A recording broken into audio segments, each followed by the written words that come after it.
Hello friends, అందరికీ నమస్కారం. ఈ తెలుగు లైఫ్ స్టోరీ వింటున్న ప్రతి ఒక్కరికి థ్యాంక్ యూ సో మచ్. అలాగే విశ్వానికి కృతజ్ఞతలు. డబ్బు సంపద కావాలనే అందరికీ ఉంటుంది, కానీ మొహమాటానికి గొప్ప కోసం మాత్రం వద్దు అనుకుంటాం.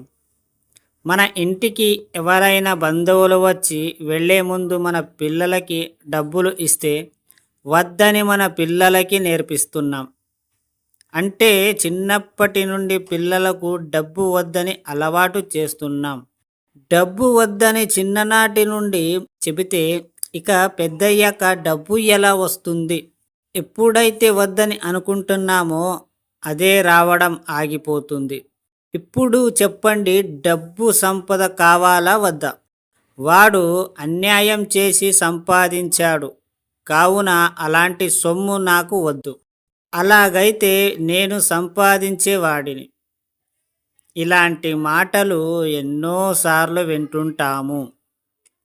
ఎప్పుడైతే ఇలాంటి మాటలు మాట్లాడి మీ దగ్గరికి సంపద రాదు. ఎలా సంపాదిస్తే మీకెందుకు? ఇతరుల సంపద చూసి మురిసిపోండి. అప్పుడు మీ సంపద అంటే ఇష్టమని విశ్వం గుర్తిస్తుంది. ఎప్పుడు కూడా డబ్బు సంపదపై వ్యతిరేకంగా ధోరణి పెంచుకోకండి.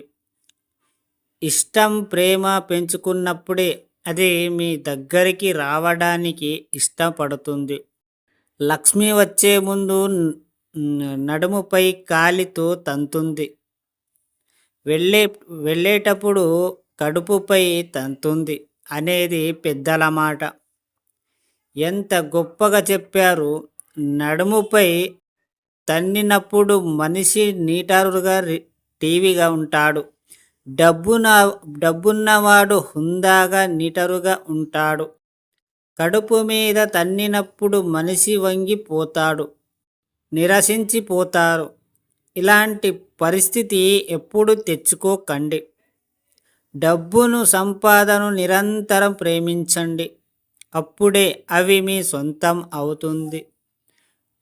వాడు ఎలాగైనా మోసం చేసి సంపాదించని మనకు అవసరంలే. వాడు సంపాదించాడా లేదా అనేది ఆ విశ్వం తీసుకుంటుంది. మీరు కూడా సంపాదించండి వాడిలాగా. మీకు ఎవరొద్దన్నారు? మీ వల్ల చేతనైతే మీరు కూడా అలానే సంపాదించండి. ఎక్కడ తిరిగి డబ్బు సంపాదించండి అంతే. డబ్బుకి మంచి చెడు ఏమీ తెలియదు. ఎవరినైనా అనుకోక, డబ్బుని ఎవరైతే ప్రేమిస్తారో వాళ్ళ దగ్గరనే ఎక్కువ డబ్బులు ఉంటుంది. మీరు చూడండి, కోటేశ్వరుల దగ్గర వాళ్ళు డబ్బుని ఎప్పుడు కూడా వ్యతిరేకంగా మాట్లాడరు. ఈరోజు వస్తుంది, రేపు పోతుంది, డబ్బు లేకుంటే ఏమీ ఉండదు, ఇలాంటి నెగటివ్ మాటలు మాట్లాడరు అసలు. అర్థమైందా? ఈ స్టోరీ విన్న ప్రతి ఒక్కరికి థ్యాంక్ యూ సో మచ్. అలాగే విశ్వానికి కృతజ్ఞతలు.